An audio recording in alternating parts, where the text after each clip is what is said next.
22절부터 33절까지 교도록 하겠습니다. 마태복음 14장 21절부터 33절까지 교도록 하겠습니다. 제가 22절 읽겠습니다. 예수께서 즉시 제자들을 재촉하사 자기가 무리를 보내는 동안에 배를 타고 앞서 건너편으로 가게 하시고 무리를 보내신 후에 기도하러 따로 산에 올라가시니라. 저물매 거기 혼자 계시더니 배가 이미 육지에서 술이나 떠나서 바람이 거슬림으로 물결로 말미암아 고난을 당하더라. 밤 사경에 예수께서 바다 위로 걸어서 제자들에게 오시니 제자들이 그가 바다 위로 걸어오심을 보고 놀라 유령이라 하며 무서워하여 소리 지르거늘 예수께서 즉시 이르시되 안심하라 나니 두려워하지 말라. 베드로가 대답하여 이르되 주여 만일 주님이시거든 나를 명하사 무리로 오라 하소서 하니 오라 하시니 베드로가 배에서 내려 물 위로 걸어서 예수께로 가되 바람을 보고 무서워 빠져가는지라 소리질러 이르되 주여 나를 구원하소서 하니 예수께서 즉시 손을 내밀어 그를 붙잡으시며 이르시되 믿음이 작은 자여 왜 의심하였느냐 하시고 배에 함께 오름에 바람이 그치는지라 배에 있는 사람들이 예수께 절하며 이르되 진실로 하나님의 아들이로소이다. 아멘. 예. 예수님은 어떤 분이신가? 우리가 이제 알고 있는 것 같은데 또 우리가 모를 때가 많이 있습니다. 예. 오늘 본문의 배경을 한번 살펴보기를 원합니다. 오늘 본문은 마가복음과 요한복음에 기록되어 있는 말씀입니다. 모두 이제 오병이어의 기적에 일어난 이후의 사건으로 기록합니다. 그리고 누가복음에서는 오병이어의 기적이 벳세다에서 일어난 사건으로 말씀합니다. 이렇게 벳세다 여기는 또 이제 나오는데 어딘지 모르죠. 갈릴리 호수가 있으면은 북쪽에 이제 요단강에 물이 흘러 들어온 지점이 있습니다. 거기에 동쪽 편에가 이제 벳세다라는 마을이 도시가 있는 겁니다. 요한복음 6장 17절을 보면은 오병이어의 기적 위에 배를 타고 바다를 건너 가버나움으로 가는데라고 이렇게 기록하고 있는 것을 볼 때 이 배를 타고 가는 방향이 가버나움이라는 사실을 우리가 알 수가 있습니다. 가버나움 또 어디입니까? 그 벳세다에서 이제 서쪽으로 이제 직선거리를 한 2마일 지점이 되는 그런 그 도시입니다. 갈릴리 건너. 그러니까 뭐 이렇게 해도 뭐 그림이 안 잡히지 않습니까? 예, 다시 한번 지도를 이렇게 볼 수 있기를 권합니다. 그들이 가는 방향이 가버나움이라는 사실입니다. 근데 마가복음을 보게 되면은 또 이상한 말이 나옵니다. 배 타고 앞서 건너편 벳세다로 가게 하시고 이런 말이 있습니다. 벳세다에 떠서 벳세다로 간다? 약간 이상하죠. 그래서 주석을 찾아보니까는 아마도 가버나움 근처에 벳세다가 또 다른 벳세다가 있다라고 이렇게 그 주석은 또 말씀하고 있음을 보게 됩니다. 그러다가 이제 큰 풍랑이 일어나죠. 바람이 일어나가지고 그들이 목적한 가버나움이 아니라 게네사렛으로 이제 이르게 되는 그 장면이 오늘 본문 다음에 나오게 되는 겁니다. 게네사렛까지는 약 6마일 정도 되는 거리입니다. 갈릴리 지나서 직선거리입니다. 6마일. 그래서 원래 목표 지점에서 많이 벗어났음을 알 수가 있습니다. 이것이 이제 오늘의 본문의 배경입니다. 가버나움으로 가려다가 풍랑이 일어나서 게네사렛으로 가는 그런 장면을 이야기하고 있는 겁니다. 예수님이 어떤 분이신가? 제일 먼저 우리가 이 본문에서 알 수 있는 것은 기도하시는 예수님의 모습을 발견할 수가 있습니다. 23절 무리를 보내신 후에 기도하러 따로 산에 올라가시니라 이렇게 말씀합니다. 홀로 올라가십니다. 홀로 기도하시는, 홀로 하나님 앞에 나가시는 주님을 발견하게 됩니다. 우리 이 장면을 한번 좀 생각해 볼 필요가 있습니다. 오병의 기적 이후라고 말씀합니다.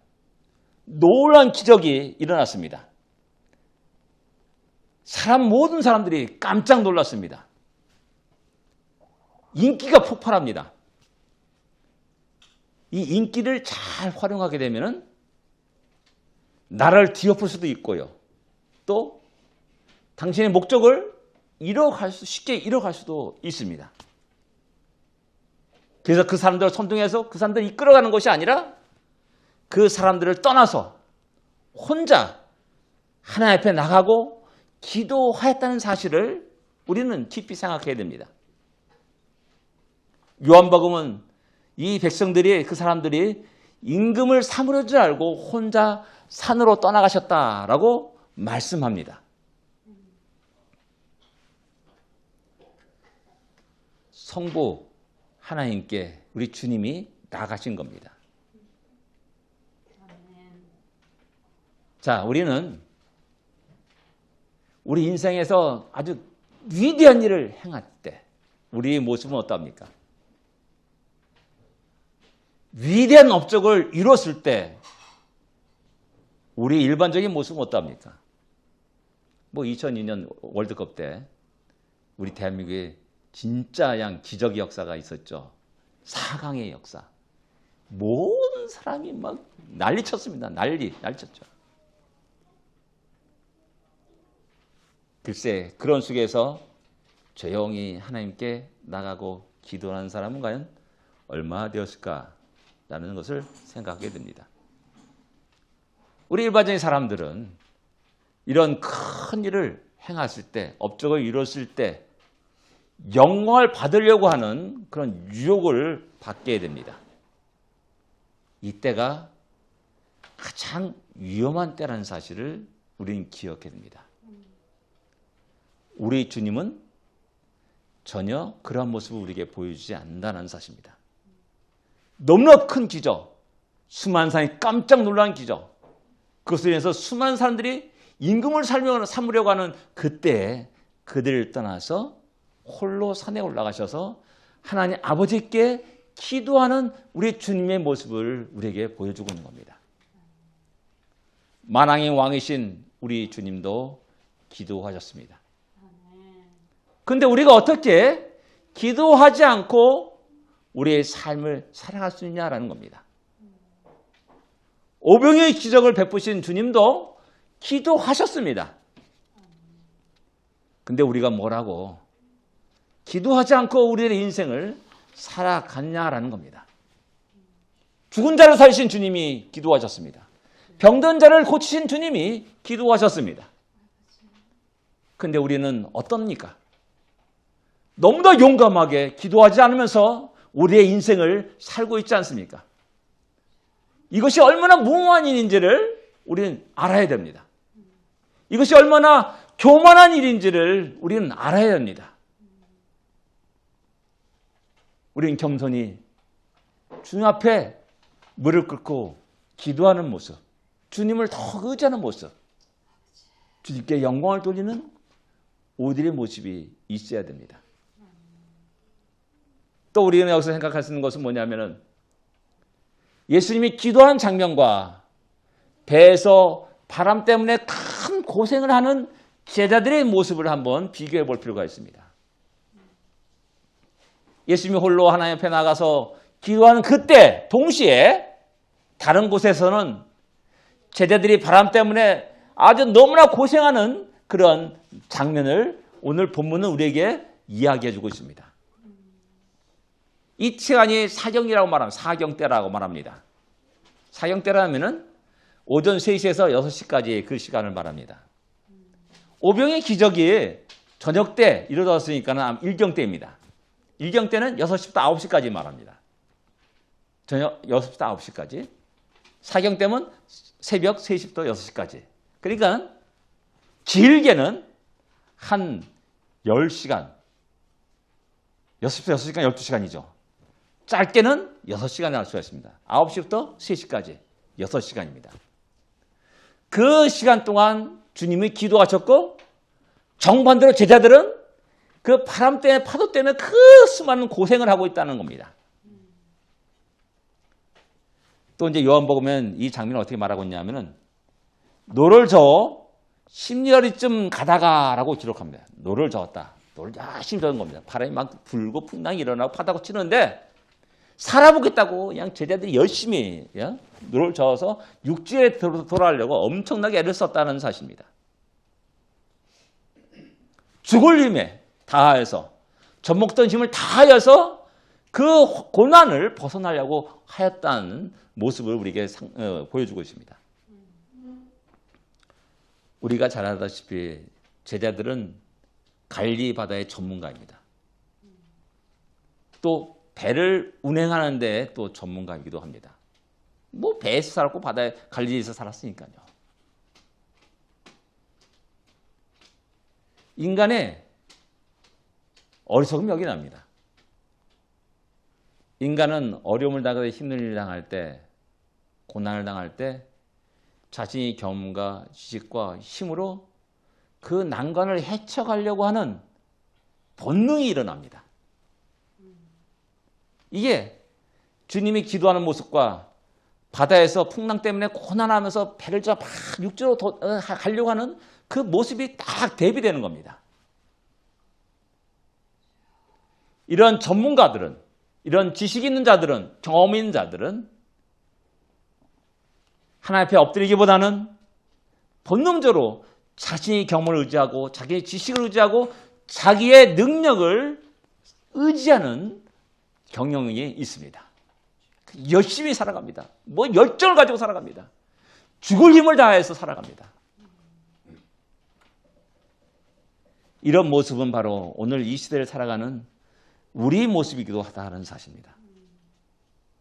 우리는 여기서 주님이 어떤 모습을 우리에게 보여주고 있는가, 주님이 어떻게 우리에게 말씀하시는가를 생각해야 됩니다. 주님이 기도하셨습니다. 그렇다면 우리도 우리의 기도의 삶을 다시 회복해야 됩니다. 그 무엇보다도 가장 중요한 것, 제일 먼저 해야 될 일, 하나님 앞에 나가는 그런 삶을 회복해야 됩니다. 그 무엇보다 내 능력과 어떠한 지식과 경험을 의지하기보다는 하나님을 의지하는 삶을 회복해야 됩니다. 하나님의 음성에 귀를 기울이고 우리의 모든 삶이 다시 새로워지는 놀라운 역사가 일어나야 됩니다. 우리 알량한 가진 것 가지고 살려고 하는 우리의 교만을 내려놓고 하나님의 뜻과 계획과 의지에 순종하는 우리의 삶을 다시 찾아야 됩니다. 기도해야 됩니다. 하나님을 의지해야 됩니다. 하나님의 뜻에 내 자신을 쳐서 복종시켜야 된다는 사실입니다. 두 번째는 고난 당하신 제자들을 향하여 다가오시는 주님의 모습을 우리에게 보여주고 있습니다. 어떤 분이신가? 환난을 당한 자를 찾아오시는 주님이십니다. 밤 사경 때쯤 주님은 걸어서 바다를 걸어 오셨습니다. 이때 제자들의 상황은 파도 때문에 큰 어려움을 당하고 있었던 상황입니다. 자신의 능력이 아무 소용이 없습니다. 그저 바람 부는 대로 이리 구르고 저리 구르고 그 어려움 속에서 그들의 목숨은 풍전등화 같은 그런 상황이었습니다. 아까 말했듯이 이들의 고난은 한두 시간에 일어난 일이 아닙니다. 짧게는 6시간, 많게는 12시간까지 그 고난을 당합니다. 그 6시간, 12시간까지 자기 죽을 힘을 다해서 온 힘을 다해서 그 고난을 헤쳐나가려고 했다는 겁니다. 그 정도 발악을 했으면은 이제 대부분 사람들은 지쳐 쓰러지게 됩니다. 파김치가 됩니다. 육체와 정신이 다 지쳐서 이제 어떤 한계 상황에 이른 상태라 말할 수 있습니다. 이럴 때 주님이 바다를 걸어서 제자들에게 다가오십니다. 바다를 걸어서 오셨다는 것은 인간의 이성과 상식을 뛰어넘는 엄청난 사건입니다. 그만큼 예수님이 다급하시고 기급한 상황이라는 사실을 우리는 짐작하게 되는 겁니다. 그만큼 제자들이 상황이 위급한 상황이었음을 우리는 짐작할 수가 있습니다. 제자들이 이제 언제 죽을지 모릅니다. 체념과 포기와 절망 속에서 인간이 할 수 있는 모든 수단과 방법을 다 동원했지만 아무 소용이 없었습니다. 이런 제자들을 구하기 위해서, 돕기 위해서 주님은 그들에게 다가가셨습니다. 중요한 것은 제자들이 주님께로 다가갈 수 없었다는 겁니다. 제자들이 주님께 다가갈 수 없기 때문에 주님이 제자들을 향하여서 다가오셨다는 사실입니다. 아멘. 이 사실은 아주 중요한 진리를 우리에게 말씀합니다. 세상의 다른 종교들은 끝없이 인간이 신을 향하여 신에게 도달하려고 무던히 애를 쓰는 종교입니다. 수많은 노력을 하고 또 돌을 닦고 또 수많은 선행을 하고 하면서 신에게 도달하려고 애를 씁니다. 대부분의 인간의 삶도 역시 같은 모습을 보여줍니다. 그러나 인간의 능력에는 한계가 있고 우리는 연약한 존재라는 사실을 우리는 까맣게 잊어버리고 그 노력을 수천 인류 역사 속에서 계속해서 하고 있습니다. 그러나 우리 주님은 신음하는 나를 향하여서 다가오셨고 고난을 당하는 나를 향하여 다가오셨고 죄로 인해서 멸망할 수밖에 없는 우리를 향하여서 다가오셨다는 사실을 성경은 우리에게 증거해 주고 있습니다. 지금 고난을 당하여서 어려움을 당하는 제자들을 향해서 바다를 걸어서 오신 주님처럼 끝없이 우리 곁으로 다가오시는 주님임을 성경은 우리에게 말씀하고 있는 겁니다. 아멘. 하나님은 범죄에서 숨은 아담을 향하여서 다가오셔서 그의 이름을 부르십니다. 인간은 도망하여 숨습니다. 근데 하나님은 끝까지 그를 추적하여서 그를 불러내십니다. 하나님은 아브라함을 갈대아 우르에서 불러내십니다. 아브라함이 먼저 야 여기 너무나 안 되겠는데 결단해가지고 야 떠나자 라고 해서 떠난 것이 아니었다는 사실을 성경은 우리에게 이야기합니다.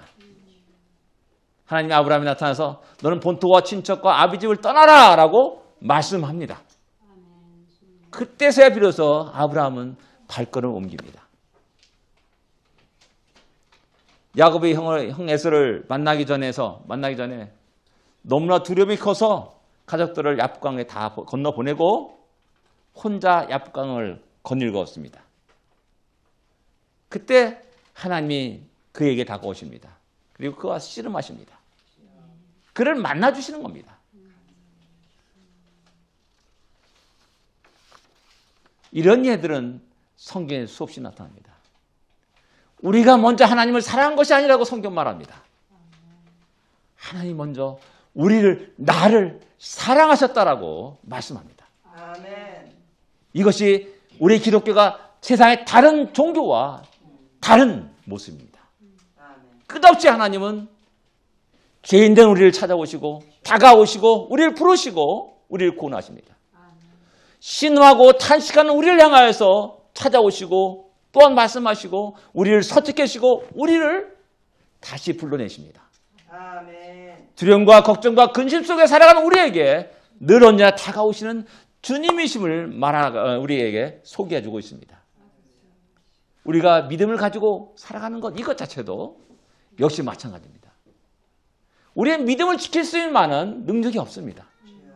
근데 하나님이 끝없이 우리의 믿음을 지키시고 보호하십니다. 아멘. 그래서 우리가 이렇게 믿음 생활하는 이 자체도 하나님의 놀라운 은혜요 크고 놀라운 은혜라는 사실입니다. 그래서 우리는 하나님께 감사와 찬양과 영광을 돌리는 겁니다. 근데 문제는 뭐냐면 바다를 걸어오시는 주님을 보면서 제자들은 유령이라 생각해서 너무 무서워서 소리치는 장면이 26절에 우리에게 말씀하고 있습니다. 파도 때문에 죽을 지경인데 유령을 보고 더 큰 공포가 그들을 뒤덮었다는 사실입니다. 제자들은 자기에게 다가오는 그 예수님을, 찾아오시는 예수님을 알지 못했습니다. 유령으로 생각했습니다. 유령이라 생각하니 얼마나 무섭습니까? 주님은 도우려고 또한 구해주려고 다가오시는데 제자들은 정반대 무서움의 공포에 떨고 있다는 사실입니다. 이 제자들의 모습이 우리의 모습입니다. 우리 연약한 모습입니다. 예수님을 예수님으로 바로 알지 못하는 우리의 모습이기도 합니다. 제자들이 갖고 있는 두려움과 공포의 가장 근본은 뭐냐? 예수님을 예수님으로 알지 못하는 두려움입니다. 무지의 두려움입니다. 오해에서 오는 두려움이라 말할 수가 있습니다. 이런 두려움과 공포는 동물들에 쉽게 찾아볼 수 있습니다. 강가다니 산책하다 보면 기러기들이 있지 않습니까? 우리 캐나다 기러기들. 이렇게 보면 어떤 기러기들은 이 낚싯줄 들들 감고 이게 쩔뚝쩔뚝하면서 가는 그런 게 있어요. 좀 어떻게 해보려고 좀 풀으려고 잡으려고 그렇게 다가게 되면 걸어만 나서라 도망갑니다. 나는 구해주려고 가는데 쟤들은 내 잡아먹히겠구나 하고 도망갑니다. 이게 무슨 일이 아니라 바로 오늘 제자들의 모습이라는 겁니다. 주님은 구하려고 우리를 도와주려고 바다를 걸어서 다가오는데 우리는 유령에 생각해가지고 아이쿠야 하면서 그냥 공포에 떠오르고 아마도 배에 있었게 망정이지 육지였다면은 걸음 하나 살려라고 그냥 30개 주량량 치면서 도망갔을 겁니다. 동물들이 그럽니다. 우리가 그럽니다. 하나님은 살려고 하는데 이스라엘 백성들은 우리를 죽이려고 이 광야로 나오겠더냐라고 끝없이 아우성쳤음을 성경은 우리에게 얘기하고 있습니다. 하나님 적과 꿀이 흐르는 가나안 땅을 주려고 하는데 어디서 인간은 광야를 보면서 불평과 원망을 쏟아내고 있다는 사실입니다. 하나님은 평강을 주시려고 하는데 고사시킨다고 아우성칩니다. 복을 주시려고 하는데 저주를 하고 있다고 생각하는 게 우리 인간의 어리석음입니다. 우리 인간의 심각한 병을 고치려고 수술하려고 하는데 인간은 아프다고 하나님이 치료를 거부하고 수술을 거부합니다. 결국 죽음에 이르게 됩니다. 예수님을 유령이라고 생각한 제자들 모습이 바로 그런 모습이고 오늘 우리의 모습이라는 사실입니다. 이렇게 공포에 떨고 있는 제자들을 향하여서 우리 주님은 자신을 드러냅니다. 제자들의 잘못을 교정해 주십니다. 잃어버렸던 평강을 회복시킵니다. 안심하라, 나니 두려워하지 말라라고 말씀합니다. 안심하라라고 말합니다. 이 말 영국어 성경에는 take courage입니다. 용기를 내라라는 말이에요. 용기를 내라. 나니 두려워하지 말라. 그 즉시 두려움에서 벗어나라. 헤어나라. 라는 의미를 가지고 있습니다. 우리의 삶의 현장에 다가오신 주님을 주님으로 볼 수 있는 눈이 중요합니다. 아멘. 우리를 찾아오신 주님, 우리의 신음소리를 들으고 우리를 구원하기 위해서 우리를 도와주시려 찾아오신 그 주님을 바로 만날 수 있는 우리가 되어야 됩니다. 아멘. 우리 주님은 언제나 이렇게 우리의 삶의 현장에 다가오시는 주님이시라는 사실입니다. 아멘. 아멘. 세 번째 우리 생각할 수 있는 것은 인간의 어리석은 간구도 기도도 물리치지 아니하시는 주님의 모습입니다. 아멘. 주님. 베드로는 과감하게 얘기합니다. 만약 주님이시면 나를 명한 무리로 오라 하소서라고 이렇게 하나님께 우리 주님께 요청을 합니다. 이런 요청을 할 수 있는 사람이 어디 있겠습니까? 참 베드로 엉뚱한 것 같아요. 주님은 이 어리석은 요청, 황당한 요청도 물리치지 않습니다. 용납하십니다.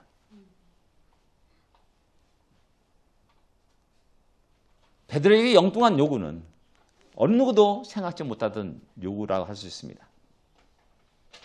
그럼에도 불구하고 주님은 베드로에게 오라라고 명령하십니다. 그 명령에 따라서 베드로는 과감하게 물로 뛰어듭니다.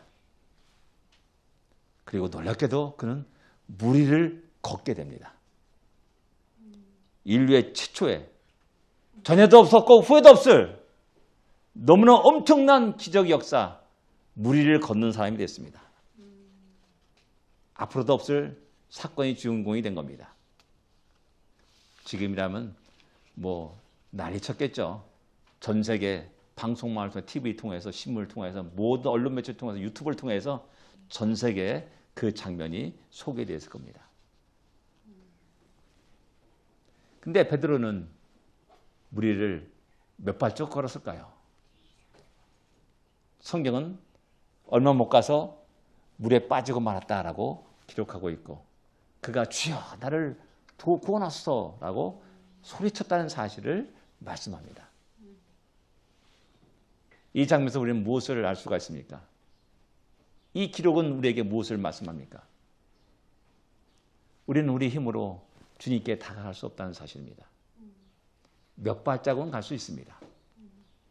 그러나 계속해서 다가갈 수는 없다는 사실입니다. 풍랑과 파도가 우리를 두렵게 하기 때문에 그렇습니다.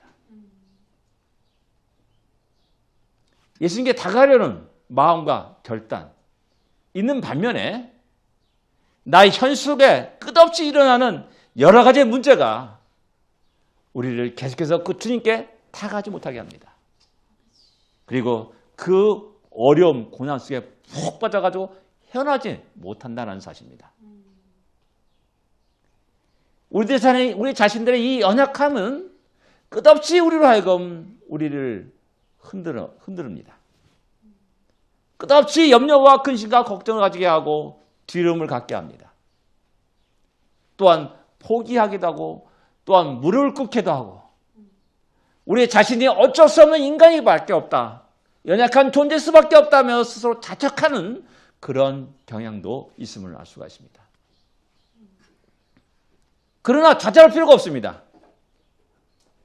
주님은 우리 연약함을 알고 계십니다. 우리가 의롭기 때문에 우리에게 다가오신 것이 아닙니다. 우리가 죄인이기 때문에 우리가 연약하기 때문에 우리에게 다가오신 것이고 우리 아픔과 신음과 고통과 슬픔을 아시기 때문에 우리에게 다가오신 겁니다. 이렇게 우리들의 연약한 것을 알고 있는 것은 더 이상 우리는 연약하지 않다는 것을 의미하기도 합니다. 사도 바울이 바로 이 비밀을 깨달은 사람이라 할 수가 있습니다. 고린도후서 12장 9절에 내 은혜가 내게 족하도다 라면서 가시를 좀 벗어나게 해주소서라고 기도할 때 하나님이 그에게 말합니다. 내 은혜가 내게 족하도다. 이는 내 능력이 하나의 능력입니다. 하나의 능력이 약한 데서 온전해짐이라 라고 이렇게 하나님이 말씀합니다. 그리고 그걸 듣고 사도 바울이 깨닫습니다. 그렇구나. 크게 기뻐하고 감사합니다. 나의 여러 약한 것들에 대해서 자랑하리라. 이렇게 사도 바울은 말합니다. 왜 그러냐? 그리스도의 능력이 내게 머물게 된다는 사실입니다. 나의 연약함 때문에 겸손하게 됩니다. 내 연약함을 의지하지 않습니다. 내 지식과 능력과 경험들을 의지하지 않습니다. 더 주님을 의지합니다. 주님께 기도하고 간구합니다. 그럴 때 주의 능력이 나에게 임합니다. 우리에게 임하는 겁니다. 그래서 내가 약할 때 가장 강하다는 사실을 사도 바울이 고백하고 또한 그것을 이야기합니다. 오늘 본문은 우리에게 그 사실을 말씀합니다.